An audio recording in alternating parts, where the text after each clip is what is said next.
ఈరోజు కంటక వాక్యం. యెహోవా మాటలు పవిత్రమైనవి, అవి మట్టి మూసలో 7 మార్లు కరిగి ఊదిన వెండి అంత పవిత్రములు. కీర్తనల గ్రంథము 12వ అధ్యాయం 6వ వచనం. ప్రియులారా, బైబిల్లోని మాటలు మనుషుల అనుభవాల కొలిమిలో పరీక్షలకు గురి అయి మానవ చరిత్ర కాలమంతటిలో కూడా అవి నిజమని నిరూపించబడ్డాయి. భక్తులు దేవుని మాటల్లో ఉన్న పవిత్రతను, ఆ మాటల్లో ఉన్న శక్తిని కల్లారా చూడగలిగారు. దేవుని మాటలు మనుషులకు అసాధ్యమైన వాటిని సాధ్యపరచగలవు. దేవుని మాటలు ఎంతగా కఠినమైన హృదయాన్నైనా బాగు చేయగలవు. దేవుని మాటలు ఒక వ్యక్తిని ఎంత ఉన్నతమైన స్థానానికైనా తీసుకువెళ్ళగలవు. భక్తుడు ఈ విధంగా అంటున్నాడు: దేవుడు యథార్థవంతుడు, యెహోవా వాక్కు నిర్మలము, తన శరణుజొచ్చు వారికి అందరికీ ఆయన కేడెము. యెహోవా తప్ప దేవుడేడి? మన దేవుడు తప్ప ఆశ్రయదుర్గమేది? నాకు బలము ధరింపజేయువాడు ఆయనే, నన్ను యథార్థ మార్గమును నడిపించువాడు ఆయనే.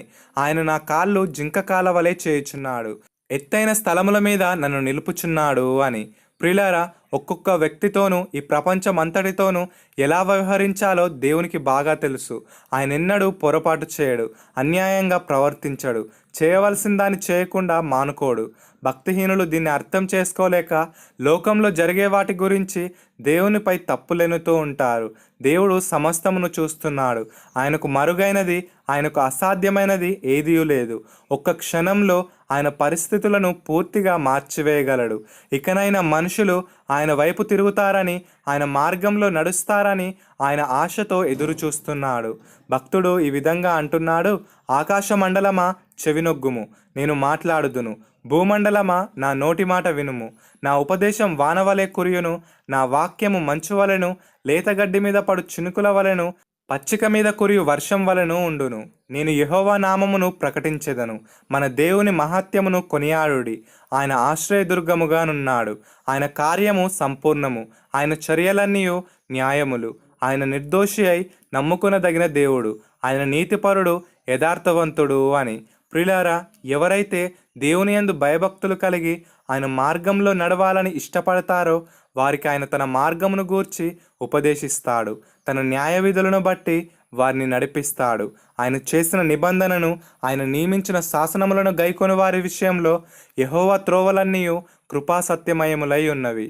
కీర్తనాకారుడు ఈ విధంగా అంటున్నాడు: యెహోవా ఉపదేశములు నిర్దోషమైనవి, అవి హృదయమును సంతోషపరచును. యెహోవా ఏర్పరిచిన ధర్మము నిర్మలమైనది, అది కన్నులకు వెలుగిచ్చును. యెహోవా యందైన భయము పవిత్రమైనది, అది నిత్యము నిలుచును.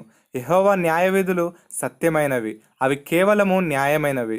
అవి బంగారు కంటేను, విస్తారమైన మేలిమి బంగారు కంటేను కోరదగినవి, తేనె కంటేను, జుంటి తేనె దారల కంటేను మధురమైనవి.